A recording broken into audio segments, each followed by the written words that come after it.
The inaugural Nedbank Gravel Burn is in full swing and has reached the halfway point. The star-studded field of men and women from Olympic champions to world and national champions are joined by keen amateurs to ride the same 786-kilometre course over the 7 days.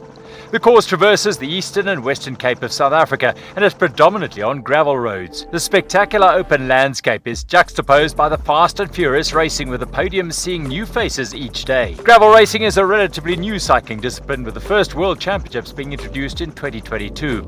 It has captured the hearts of adventurous road riders and off-road specialists alike. Today's Stage 4 starts and finishes on the Blaauwater Farm. It's the only loop stage and is hosted by the Kingwills family, who've been farming here for 70 years. The race reaches its highest point on Compassberg at almost 1900 metres above sea level.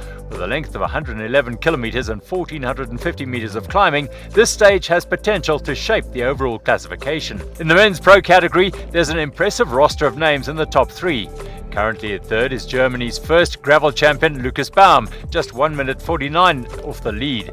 In second, Grand Tour road rider and gravel convert Simon Pellaud from Switzerland. In the Assos Ember jersey is South Africa's most prominent international gravel rider Matthew Beers, with just 55 seconds to play with. The kudu horn is blown to signify the start for Stage 4. It's a mellow uphill start for the pros. This is the Great Karoo at its best. The terrain will be tough on the bikes and the riders, with 100% of the course being off-road. 17 kilometres into the race, the peloton enter the Sneeuwberg Mountains and Nature Reserve, full of wildlife. At the 50-kilometre mark, the riders climb the Compass. The pack is split. The altitude and wind is starting to affect the field. Beers is proving his dominance. His technical climbing and incredible power are difficult for anyone to match. As they summit the pass, Beers is followed by the GC contenders, Pellaud, Baum, with Stedman, Dreschu, Joubert, Nokia and Narsen all in contention. Lucas Baum is a seasoned rider in the South African landscape, but he picks up a thorn in the track and loses tyre pressure, costing him valuable watts. He props up the back of the pack. Eventually he has to stop, plug and reinflate his tyre. Valuable seconds tick away in the GC.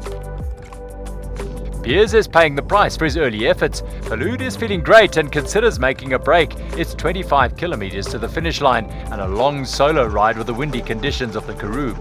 Pellaud decides to stay with Beers. It comes down to the final descent. They hit speeds of 80 kilometres an hour and it's a sprint to the finish. Beers comes good and overtakes Pellaud in the final metres of the race. They cross the line in just over 3 hours and 12 minutes. There are no easy wins at the Nedbank Gravel Burn. Crossing the line in third, 2:44 later, is the Belgian Laurens Narsen. It's 3 wins from 4 for Matt Beers, increasing his lead in the GC by 2 seconds, and he will again wear the Assos Ember jersey going into Stage 5.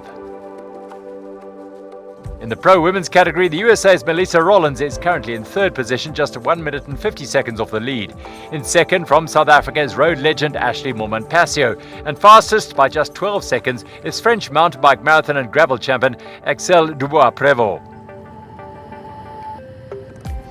The pro women's riders leave the Blaauwater start line and head into the open expanse of the Great Karoo. It's going to be a tough day in the saddle today, with no paved roads for recovery. The long, slow climb to the 1900-metre summit of Compass is a leveller for the women's field. Rollins, Preen, Mourman-Passio, Stevens, Compassberg and Dubois-Prévost all in the mix. But it's the downhill that turns the race upside down. At 65 kilometres an hour, the women's pros are demonstrating their skills on the rocky terrain, and counterintuitive though it may sound, they have to ride softly to try and avoid damaging their bikes.